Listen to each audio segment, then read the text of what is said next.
This is Away, Series 2, a fresh approach to 12-step recovery. I'm your host, Steph Roberts.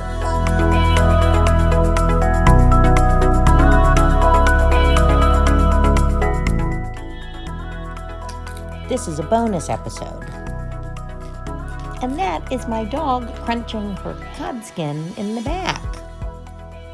Hello. I just watched a movie this evening called I Am Evidence. And it is a documentary on HBO about the thousands of untested rape kits that were discovered just in Michigan alone that have led to the discovery of more than 770 at the time this was filmed serial rapists. And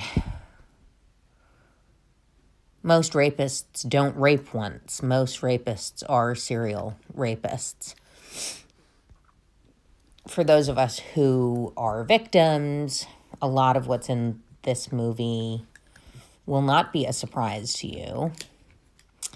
But I watched it. My husband actually put it on because my husband is one of those good men, of which there are many. And I in no way talk about this to paint a picture of all men. I love them. I love the men, always have, but I love the good ones. And I've had experience with both, thankfully with both. I'm not someone who had to experience abusive men throughout my whole life. And for that, I'm very grateful. But so this afternoon, during my lunch, I had listened to a podcast on AA Beyond Belief. And the most recent one was a recording of a woman named Angela speaking at a meeting. And what she had to say, and some of the people commented, and they were so right on. And so much of what she said and what the comments said and what I'm saying are really in sync.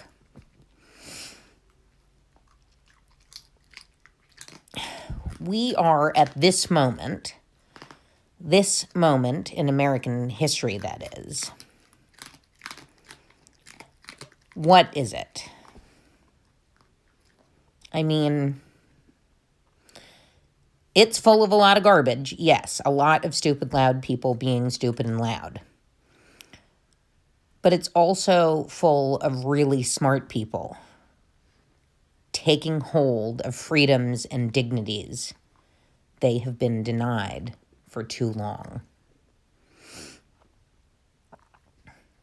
We have this opening right now to really be, I want to say women, but it's not just women, right? It's anyone compassionate, anyone sensitive, anyone good, moral at all.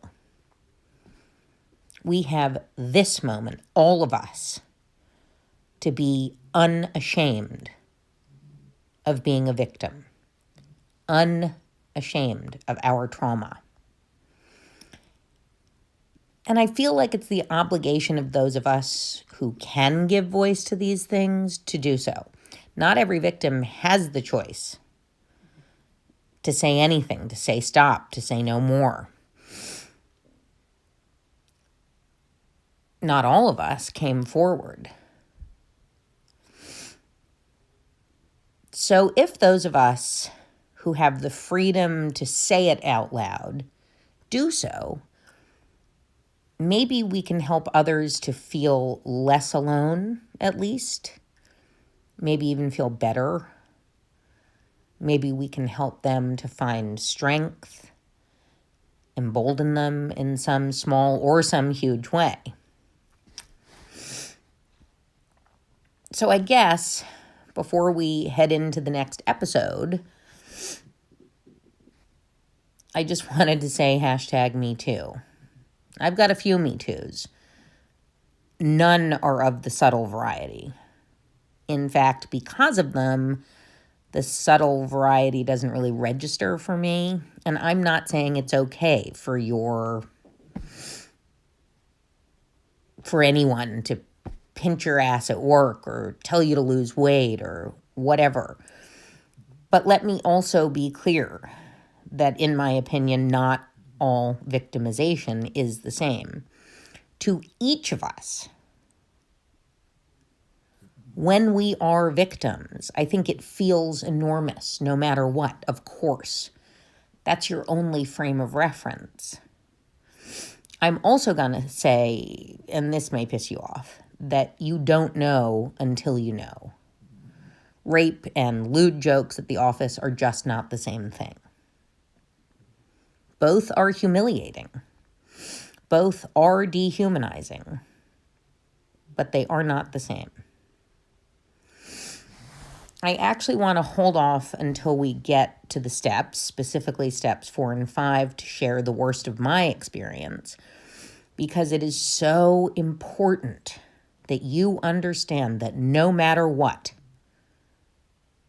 no matter what some asshole in your meeting says, if you've been the victim of assault, abuse, emotional or physical, rape, molestation, whatever, you are not to blame in any way.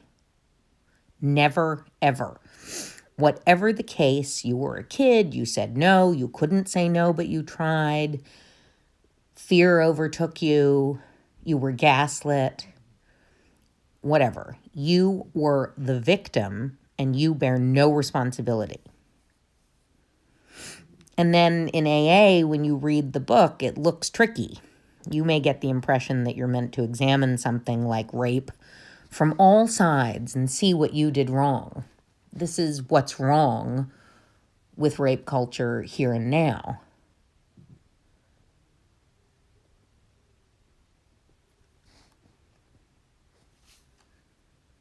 What were you wearing?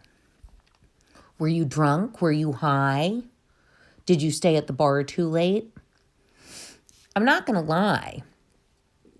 Once you're aware of the dangers, dressing provocatively, getting blind drunk, all things I did, aren't in your best interest. Should that be true? No. Should it be our responsibility as women to dress differently because some men are monsters? Not many, but a few. Is it our responsibility to keep them at bay? It shouldn't be, but it still is to a degree. That said, no matter what, let me repeat that, it's not your fault. So, when someone in AA says, let's look at your rape, your assault, your victimization, your true victimization from all sides and see what you did wrong, that is wrong, period. Well, you were drunk is not valid. It's not an excuse. Good men don't rape no matter what and no matter how drunk you were. Just like good adults don't molest children or manipulate their spouses, it's not a thing for good people. People with moral compasses just don't behave that way. They can behave badly, but behaving badly and assault, behaving badly and rape, they're two very different things. It never occurs to people with a moral compass. The more good men I talk to, the more good people I talk to, it is clear to me that either this is within your ambit, within your purview, within your way of thinking, or it isn't. There's no gray area. In any case,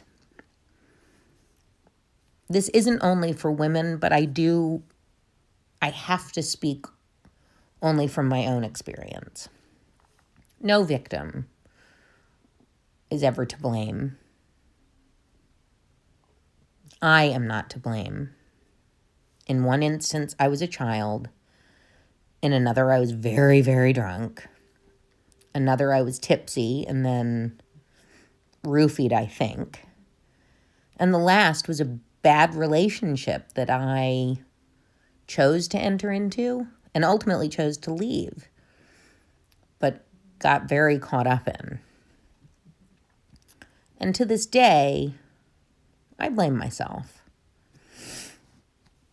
Anyway, I will sift through the details when they become more relevant to this podcast. I promise. I am not ashamed. The thing I'm left with from these traumas, that's what's my responsibility. I don't know if that makes sense. The trauma has come and gone. That moment, however long it was, is over. The only responsibility I bear now is to heal myself. And that's the eye with which we need to read the big book, or almost any of the literature in AA. In some cases, or think of it this way, in some cases, I bear no responsibility. I was a victim. I am angry. But now it's time to heal. That is my only responsibility.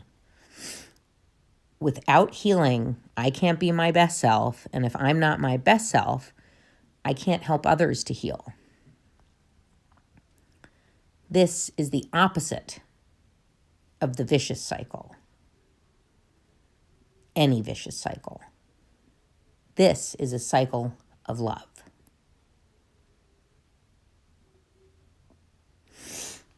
If you have been a victim of rape, sexual assault of any kind, molestation, assault of any kind, abuse, domestic or otherwise, there are people willing to listen. The hotline.org for women suffering from abuse. You're not alone. You never have to be. There is help. There is a way.